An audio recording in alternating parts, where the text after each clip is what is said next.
Bonjour les runners, bonjour les sportifs, bonjour au petit monde de la course à pied, c'est Seb et je vous retrouve pour un nouvel épisode du podcast À côté de mes pompes, épisode 291 et c'est une capsule, l'œil du coach avec Bruno, avec une question que je vous pose d'emblée, et si courir tous les jours était la clé du progrès en course à pied ? C'est le principe du streak running que nous abordons dans cet épisode, une tendance qui nous vient des États-Unis et qui consiste tout simplement à courir au moins 1 mile par jour, sans exception. Alors certains en font un véritable mode de vie, à l'image de John Sutherland, recordman avec plus de 55 ans de pratique de course à pied quotidienne. Ou encore Loïs Bastien, 88 ans, qui n'a pas manqué un seul jour de running depuis 44 ans. Des chiffres, comme vous le voyez, impressionnants. Mais derrière cette discipline de fer, une question se pose. Est-ce vraiment bénéfique pour progresser tout en évitant les blessures, ou est-ce tout simplement une illusion qui va nuire à la performance et bien évidemment à la récupération ? Peut-on intégrer ce type de pratique dans un entraînement structuré ? Faut-il forcément chausser ses baskets chaque jour pour espérer s'améliorer ? Aujourd'hui, on en parle avec Bruno dans cette capsule L'œil du coach qui va nous donner sa vision sur cette pratique. Alors, streak running, super idée ou fausse bonne idée ? Et vous, est-ce que vous seriez prêt à relever le défi de courir tous les jours ? Je vous laisse le temps de l'épisode pour réfléchir. Et en attendant, afin de poursuivre ma série d'épisodes sans interruption, mon streak podcasting si on peut l'appeler ainsi, je vous invite à vous abonner au podcast À côté de mes pompes sur votre plateforme d'écoute préférée, tout comme de me rejoindre sur les réseaux pour y découvrir les coulisses. Streak running, courir tous les jours, bonne ou mauvaise idée, c'est le nouvel épisode capsule L'œil du coach sur le podcast À côté de mes pompes, pour lequel je vous souhaite une très belle écoute. Bonjour Bruno, c'est un plaisir de te retrouver pour une nouvelle capsule L'œil du coach avec une question que je me pose. Faut-il courir tous les jours ? Est-ce qu'il y a une utilité à sortir les pompes du placard tous les jours ? Alors j'attends une réponse Bruno qui soit argumentée et pas simplement un non ou un oui. Donc je te laisse la parole. D'accord, salut Seb.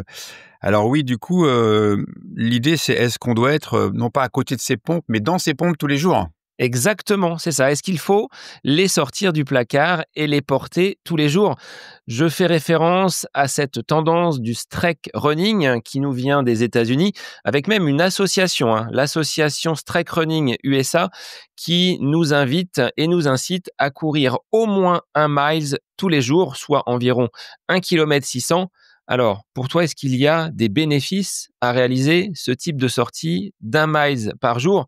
Et puis, on va en débattre. Bien évidemment, on ne va pas laisser les auditeurs comme ça sur un épisode qui ferait à peine 2 minutes. D'accord, ok.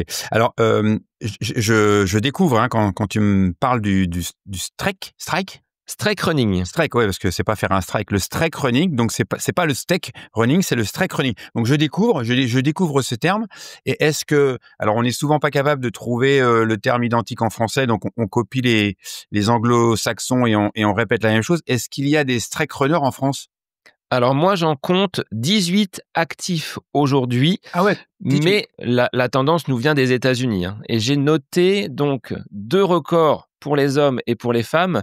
Un certain John Sutherland qui a couru pendant 55 ans, au moins 1 mile tous les jours, et une femme aujourd'hui âgée de 88 ans, Loïs Bastien, qui court au moins 1 mile depuis 44 ans. Bon, on lui souhaite une longue vie, mais moi je voulais avoir ton regard de coach. Est-ce qu'il y a derrière cela un intérêt à courir tous les jours au moins 1 mile ? Ben, à mon avis, l'intérêt, c'est d'être dans le Guinness Book. Alors, je ne sais pas s'il y a justement un lien avec ce Guinness Book, avec un record mondial, mais le fait de courir 1 mile, quand tu es, toi, sur un plan d'entraînement, est-ce que l'on en voit un intérêt déjà sur le plan physiologique ? Est-ce qu'on peut tirer des bénéfices à courir au moins 1 mile tous les jours ? Alors, j'en vois pas de bénéfices sur un plan sportif, on va dire, à courir 1 mile tous les jours. Les bénéfices, donc c'est d'être dans le Guinness Book des records et d'avoir peut-être une petite communauté autour de soi. je crois que, enfin, je pense, mais je vais pas parler à la place des médecins, que un médecin pourrait dire que pour la santé publique et pour la santé des individus, c'est mieux de courir 1 mile tous les jours que de rester dans son canapé. Mais là, puisque notre sujet, c'est un sujet qui intéresse les gens qui nous écoutent et qui sont plutôt dans une approche sportive, courir 1 mile tous les jours, alors c'est peut-être un peu brutal ce que je vais dire, mais je pense que ça n'a vraiment aucun intérêt d'un point de vue sportif. Aucun. Je vois pas les bénéfices physiologiques qu'on peut tirer de courir, alors 1 mile, bien entendu, hein, nous on raisonne toujours sur ce podcast en durée plutôt qu'en distance, mais la durée va pas varier tant que ça. Donc entre celui qui va le faire à fond, qui le fera peut-être en 5 ou 6 minutes, et celui qui va le faire lentement va le faire en 10 minutes. Enfin, je sais pas combien de temps ils mettent pour faire leur miles. Je vois pas quel intérêt ça peut procurer. J'ai des chiffres, hein, Bruno, également, qui indiquent, en termes de durée, on a des personnes néophytes, hein, donc qui vont courir tous les jours entre 1 et 5 ans. Elles sont au nombre aujourd'hui, hein, de 2345 référencées et actives. Par contre, au-delà de 5 ans, bah, ça décline, hein, on passe sous les 2000, et plus les années passent, plus le temps va être relativement long et plus les quantités s'amenuisent. Moi, je voyais quand même, en termes de bénéfices, le fait de créer une habitude. Tu vois, quelqu'un qui serait peut-être débutant sans l'ancrer dans du strike running et de la course vraiment quotidienne, mais d'adapter la course à pied à son rythme de vie et d'en faire un petit rituel, un petit rendez-vous. Je pense que déjà là, on peut trouver un bénéfice à courir un petit peu tous les jours. On est sur peut-être un profil, pas forcément de coureur qui recherche la performance. Est-ce que dans tes plans d'entraînement, tes athlètes, les personnes que tu accompagnes courent tous les jours? Alors certains oui, certains courent tous les jours et pourtant ils ont un emploi du temps très, très chargé. Je pense, je veux pas trahir, la confidentialité, à Alexis, quelqu'un que j'entraîne qui est chirurgien dentiste et qui lui voulait quand il m'a contacté courir tous les jours. Lui, courir tous les jours, risque de blessure, et cetera, et cetera. Bon, c'est quelqu'un qui court, des marathons, des 100 kilomètres, plutôt bien d'ailleurs. Il a fait une très belle performance à son premier 100 kilomètres. Mais lui me disait: «Voilà, moi, je préfère courir tous les jours, ça me fait du bien». Bon, pour des raisons, qui le regardent. On peut aussi comprendre que des heures et des heures dans un cabinet de chirurgie dentaire, on peut avoir envie de prendre l'air, et un jour sur 2, il va courir juste 30 minutes. Donc une séance d'entraînement, un petit footing juste 30 minutes, un entraînement et un footing 30 minutes. Et moi, c'est pas trop dans mes habitudes de faire ça. Pour moi, ça vaut pas le coup de sortir 30 minutes, mais j'avais probablement tort et peut-être que j'ai tort. Donc du coup, on a mis en place cette routine. Donc lui court tous les jours. Néanmoins, je l'ai obligé, là, j'ai été un peu directif, à respecter dans la planification ce que je fais, c'est-à-dire au bout de 3 semaines, 1 semaine allégée, et là, il y a des jours de repos. Parce que je pense que courir tous les jours dans un objectif de performance comme le sien, lui, il veut performer sur 100 kilomètres, il veut performer sur marathon, ça passe forcément par des phases de régénération, d'assimilation qu'on n'a pas vraiment, selon moi, quand on court tous les jours, puisque le corps n'est jamais vraiment au repos, et il y a besoin. Le corps a besoin, dans une logique sportive, hein, de se reposer tous les jours. Mais moi, ça m'évoque les ancêtres qui étaient les nôtres, les chasseurs-cueilleurs qui couraient tous les jours, mais eux, soit pour ne pas être mangés, soit pour manger. Et eux avaient développé cette aptitude à tous les jours se déplacer. Et donc nous, on descend de ces gens-là. Donc on a cette aptitude, cette faculté incroyable de faire de l'activité physique tous les jours, à une époque où c'est un problème, puisque beaucoup de gens ne font pas d'activité physique, et encore moins tous les jours. Donc ce qu'on pourrait dire, c'est que physiologiquement, on a cette aptitude à le faire, parce que nos ancêtres le faisaient, et parce que voilà, on court pas vite comme un guépard, mais on peut courir lentement tous les jours, parce que nos ancêtres le faisaient. Mais après, à voir comment on replace tout ça dans une logique personnelle par rapport à chaque individu, performance, pas performance, Guinness Book, enfin voilà quoi.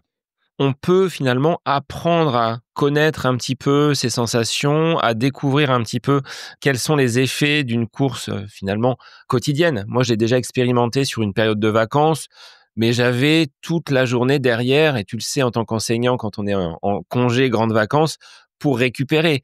Ça s'intègre plutôt bien en période d'activité professionnelle, et pour les auditeurs qui nous écoutent, qui vont être également dans des activités professionnelles très intenses, la vie de famille derrière, c'est pas toujours facile de vouloir caser ces séances-là, même une demi-heure. On dit, une demi-heure, c'est pas grand-chose dans une journée.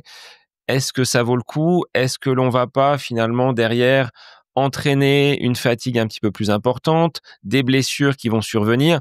Et la difficulté également, c'est de tenir sur le long terme, parce que là, strike running, Bruno, le jour où tu ne cours pas, la série s'arrête et il faut repartir à zéro. Donc, quel serait finalement l'intérêt, si ce n'est de se dire, j'ai coché une case de plus sur mon calendrier et je maintiens la série. Alors, moi, côté série, j'ai jamais été vraiment très, très fan de ces routines, même si, avec le podcast, je m'y tiens. Depuis juillet 2020, on a au moins un épisode tous les vendredis. Mais c'est pas un épisode par semaine.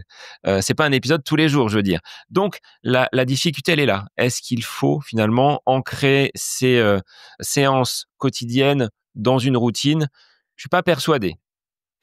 Et puis, non, moi, je suis pas persuadé du tout non plus. Je pense que le corps humain a besoin de coupures, de repos. Comme tu l'as dit, hein, pour le podcast, c'est bien aussi. Moi, je suis d'accord. C'est bien quand on a des petites phases de coupure, parce qu'il y a une notion qui, à mon avis, est fondamentale et qu'on doit aborder, c'est la notion de plaisir.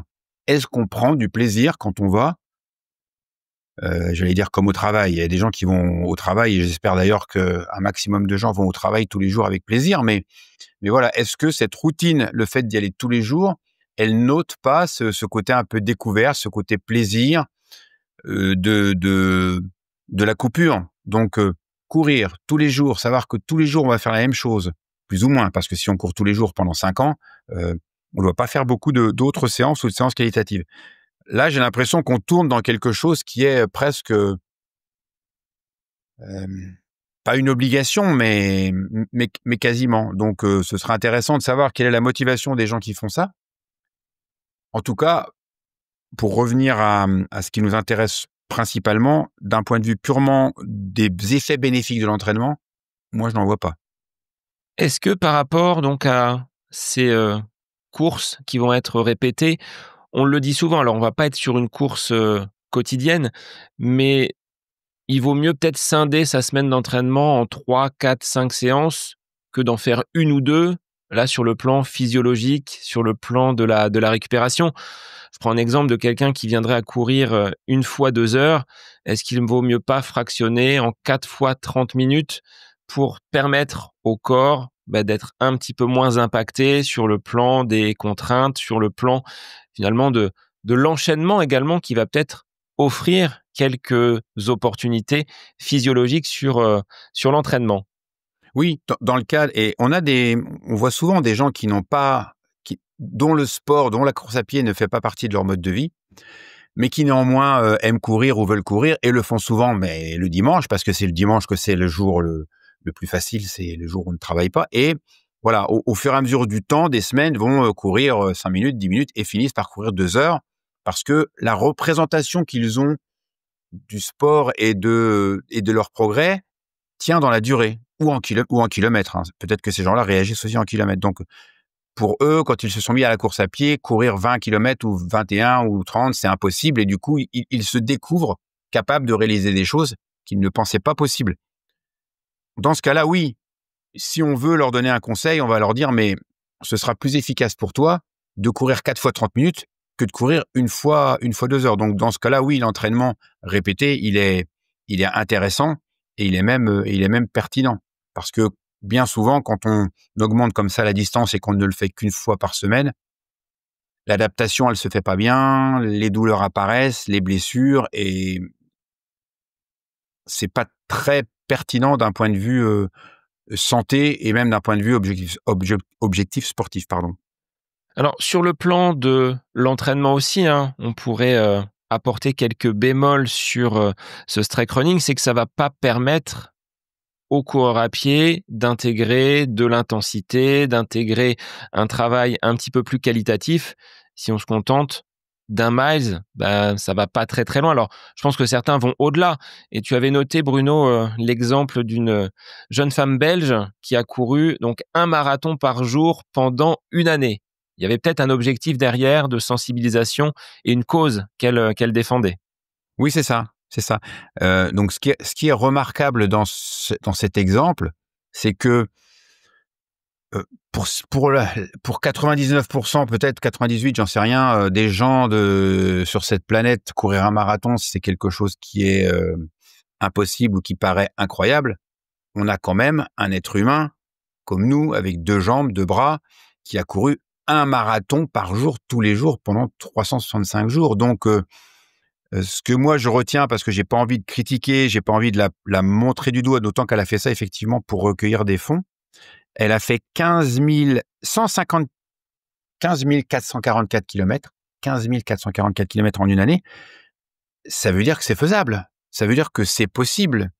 Les gens qui traversent les continents en courant courent tous les jours et font aussi donc ça veut dire que c'est faisable, ça veut dire que c'est possible. Mais je trouve que c'est ça qui est intéressant, c'est de se dire, le corps humain a quand même des capacités exceptionnelles. Je ne sais pas dans quel état elle est, mais je pense qu'elle aurait pu continuer à courir. Elle n'est ni blessée ni malade et voilà. Mais sauf que la limite, je pense, c'est l'aspect psychologique, c'est-à-dire se dire tous les matins, je vais courir un marathon. Oui, on va tenir un an parce qu'il y a une motivation qui est exceptionnelle, mais c'est pas tenable. Donc, ce qu'on doit apprendre de ça, en tout cas moi, ce que j'apprends de ça, c'est que on peut, si on y met du temps, si on est progressif, comme on le répète sans cesse, on peut arriver à s'entraîner quotidiennement et en y mettant plus ou moins de qualité en fonction du volume qu'on va faire à chaque jour. Alors, j'ai le cas d'un sportif qui habitait à côté de chez moi, dans le Loir-et-Cher, Ludovic Chorgnon, qui avait réalisé 41 Ironman en 41 jours. Lui disait qu'il aurait pu continuer beaucoup plus loin parce qu'il avait, au fur et à mesure, réalisé tout un tas de protocoles médicaux, des analyses, et il était en meilleure forme au bout des 41 Ironman en 41 jours qu'au début. Mais il y avait ce côté Guinness Book, il voulait associer le département avec son défi, donc il s'est arrêté au bout de 41 jours. Et on a des sportifs qui, comme cette femme, comme Ludovic, comme Marie qui a traversé donc la planète avec sa poussette en courant, cette capacité, cette résistance du corps qui est quand même surprenante. Enfin, si moi, on me dit: «Tu vas courir un marathon tous les jours pendant un an», je laisse les pompes à côté du placard, ça, c'est certain. Ouais, mais c'est certain. Moi, j'ai couru une épreuve qui s'appelait la Transgaulle. Donc, on faisait un marathon et demi par jour, tous les jours, pendant 18 jours. Alors là, moi, j'étais dans une approche compétitive, donc je l'ai couru à 11 km/h, donc même plus, donc on allait vite. Mais peut-être qu'en courant moins vite, j'aurais pu courir plus longtemps et plus de jours, mais ça reste quand même quelque chose d'extraordinaire. Donc oui, un marathon par jour, tous les jours, pendant 365 jours, c'est juste, c'est pas inimaginable puisque ça existe. Mais oui, Ludovic, j'ai eu l'occasion de le croiser et d'échanger avec lui. Oui, son record d'Ironman, c'est juste incroyable, quoi. Mais plutôt que de montrer ça du doigt, je crois qu'il faut qu'on soit positif et se dire, mais ouais, Ludovic, c'est un chef d'entreprise, donc c'est pas un extraterrestre, c'est pas un athlète de haut niveau, mais néanmoins il l'a fait. Donc moi, je trouve ça, plutôt que d'être dans la critique et dans la négativité, je trouve qu'il faut essayer de comprendre et de s'inspirer de ces gens pour justement ne pas se fixer de limites. Le but, c'est pas de faire comme eux, mais c'est de se dire que peut-être que quand on s'écoute un peu trop ou quand on met pas en place les bonnes choses, on se met des freins et on n'arrive pas à faire ce qu'on voudrait faire et peut-être qu'on est capable de le faire quand même. Et ça, c'est positif. Donc dans ce cas-là, ça peut être un intérêt pour quelqu'un de se donner un défi, alors peut-être pas sur 55 ans comme John aux États-Unis ou Loïs pendant 44 ans avec ce strike running, mais peut-être de dire sur 15 jours, sur 3 semaines, je me donne un micro-défi, au moins de sortir un petit peu tous les jours, que ce soit en courant, que ce soit en vélo, que ce soit de marcher, peut-être de mettre du mouvement. On le dit, on le répète dans nos capsules, on manque, entre guillemets, dans nos sociétés de personnes qui vont se mettre en mouvement. C'est un problème de santé, on en a déjà parlé. Aujourd'hui, ça pourrait être la porte d'entrée. 1 miles, 1 kilomètre 600 tous les jours. Ça peut être un bon début pour des personnes qui veulent se donner des objectifs à leur hauteur. Oui, c'est ça. Je crois qu'il y avait aussi un slogan qui disait 30, non, c'est 30 minutes d'activité 3 fois par semaine. Donc là, du coup, on est loin du quotidien. Mais oui, pourquoi pas, pour que les challenges soient plus accessibles, dire oui, une activité physique par jour, ça peut être effectivement. Mais moi, j'ai des sportifs que j'accompagne qui font ça, hein. On le voit avec quand on récupère parce que maintenant les gens font tout avec leur montre connectée. Et donc, je vois aussi quand il y a de la marche, quand il y a du ski de fond, quand il y a du ski alpin, puisque les gens gardent leur montre tout le temps. Et il y a des gens qui font, et pourtant ce sont des gens qui travaillent, hein, même beaucoup, une activité tous les jours. C'est-à-dire qu'ils marchent quand ils ne courent pas. Et je pense que ces gens-là sont forcément en meilleure santé que. On a des sportifs qui sont des sportifs, j'ai oublié le terme, mais pas oisifs, mais qui en fait ont une activité intense ponctuellement et d'autres qui ont une activité quotidienne, même si elle n'est pas intense, et qui sont en meilleure santé que ces sportifs qui se donnent beaucoup et sur des courtes périodes et sur un petit nombre d'entraînements. Après, je te rejoins sur le fait, tu dis, j'ai des personnes qui ont des activités tous les jours. Bah, quand tu es comme ce dentiste ou moi qui suis enfermé dans ma classe toute la journée, il y a ce besoin d'aller à l'extérieur et ne serait-ce que de prendre l'air. Même si parfois la séance, oui, elle fait 30 minutes, ou ta séance verre d'eau, Bruno, que j'ai expérimenté au lendemain de grosses séances de fractionnés, même si c'est que 20 minutes, bah, ça détend les jambes, ça fait du bien à la tête. Et je trouve que c'est quand même bénéfique, même si sur 20 minutes, c'est pas là où je vais développer quelconque capacité, mais ça fait du bien à la tête et ça permet de penser à beaucoup de choses, notamment sur des épisodes de podcast, sur des problématiques à résoudre. Donc je pense que c'est aussi intéressant au-delà de l'aspect sportif. Exactement, voilà. Donc c'est vrai que je pense qu'on a été clair, hein, d'un point de vue purement sportif, pas d'intérêt, mais d'un point de vue de la santé, d'un point de vue de l'épanouissement, oui. Euh, je pars avec des problèmes et je rentre avec des solutions, hein. Donc c'est ça, hein. On peut aussi effectivement aller marcher, aller trottiner très lentement et s'oxygéner. Pendant le stage de ce week-end, il a fait très froid et donc au Crêpes de Reims, j'ai la possibilité d'utiliser la salle intérieure et la salle extérieure. Et il y a un des participants qui était dehors, qui a fait sa séance dehors le dimanche matin par -4 en short et en t-shirt avec juste les gants. Et je lui dis, ben waouh, t'es pas sensible au froid, toi? Il m'a répondu, moi je suis enfermé toute la semaine. Voilà, la motivation, et c'était clair, quoi. Il s'est pas posé de questions. Et alors que d'autres qui ont le choix, j'en parle en connaissance de cause, puisque j'ai la main sur mon emploi du temps. Ah bah non, je vais attendre midi, il fait beau, il fera plus chaud. Voilà. Donc une fois encore, hein, c'est le cerveau, c'est la motivation, c'est les injonctions qu'on va se mettre qui font qu'on est capable de faire des choses que moi quand j'ai regardé courir en short et en t-shirt, je me dis mais waouh, comment il fait? Ben voilà. Le cerveau, la puissance du cerveau. Mais je pense que c'est propre à chacun, comme tu dis. Et par rapport à ces temps, on dit on n'a jamais le temps de faire cette séance. Là, j'ai 30 minutes, j'aurais pas suffisamment de temps. Par contre, et je le faisais avec mes élèves, là, pas plus tard que vendredi, on a regardé leur tracking d'activité sur le téléphone. Et tu vois des élèves qui montent à 15, 16, 17 heures de consommation de téléphone sur les temps de week-end. Je me dis qu'adultes, on n'est peut-être pas forcément mieux, alors pas sur un volume aussi important, mais on a quand même cette facilité à être sur nos téléphones et sur les réseaux. Et je me dis que peut-être de prendre ne serait-ce que 1 kilomètre 6 par jour pour aller peut-être marcher ou s'oxygéner, ça peut être un temps plus utile que celui qu'on a sur les écrans. Alors, on va pas jeter la pierre à ces plateformes qui nous abreuvent de contenus qui sont parfois intéressants, mais on est parfois un petit peu tributaire de ça. On court après le temps et derrière on dit bah oui, mais j'ai pas pu sortir, j'ai pas pu faire cette séance-là, alors qu'on a pu batcher 3-4 épisodes. Bah, je pense qu'on a peut-être ce petit besoin de d'aller s'aérer. Ça fera, je pense, du bien à la tête, comme on l'a dit juste avant. Exactement, exactement. Et dans le contexte que nous connaissons actuellement, on sait que la santé coûte cher, elle coûte très cher. Donc inciter les gens, non pas pour être performants et s'améliorer d'un point de vue des capacités physiques, mais pour être en bonne santé, pour être en connexion avec eux-mêmes, Voilà, c'est bien d'être connecté, mais c'est aussi c'est plus important d'être connecté à soi-même. Donc sur ce plan-là, oui, je te rejoins tout à fait. On doit encourager les gens à sortir. Et puis une fois encore, hein, je fais référence à nos ancêtres. Je crois pas que l'être humain soit fait pour être derrière un écran d'ordinateur, même si nous le sommes en ce moment quand on enregistre, sur une chaise ou devant la télé ou à scroller sur un téléphone. L'être humain, il est fait pour être dehors et pour être en mouvement. Et ça, je crois vraiment que enfin moi en tout cas, c'est quelque chose que j'ai décidé de dire et de répéter. Avant, j'avais tendance à dire le sport, ça devrait être remboursé par la sécurité sociale. Et là, je pense qu'il faut aller au-delà. C'est de dire oui, sortez, bougez, marchez, prenez de l'air, parce que c'est aussi un enjeu pour moi, même de santé mentale.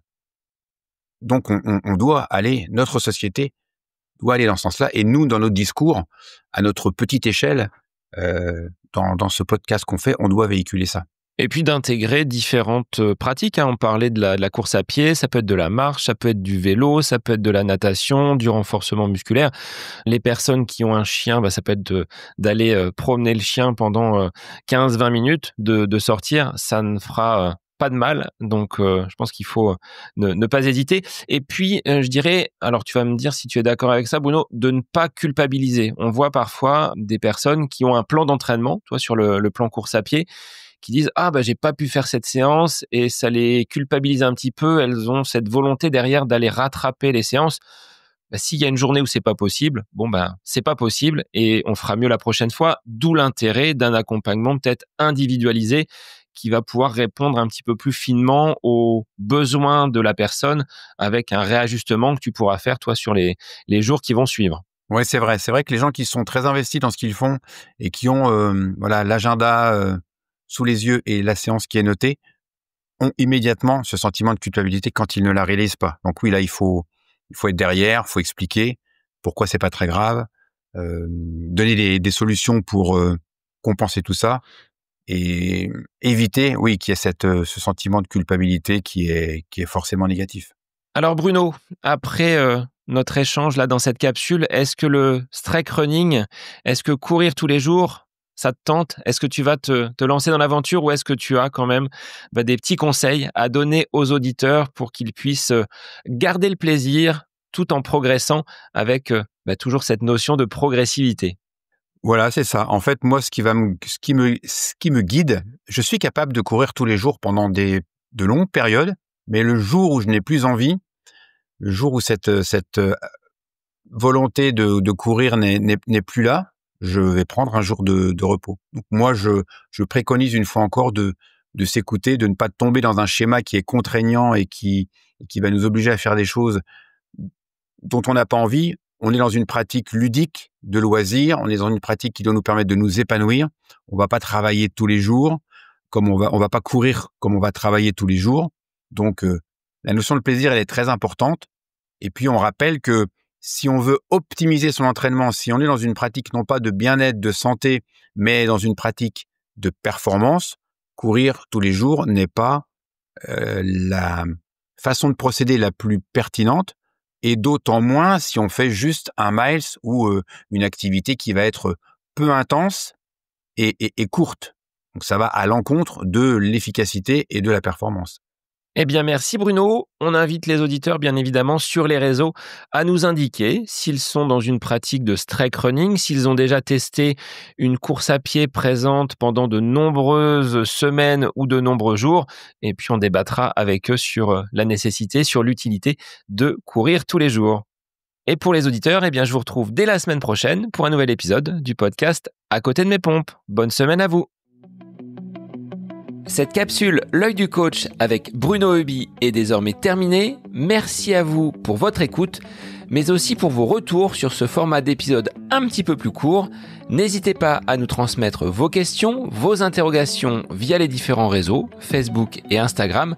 N'hésitez pas à nous soumettre vos idées d'épisodes pour de prochaines capsules.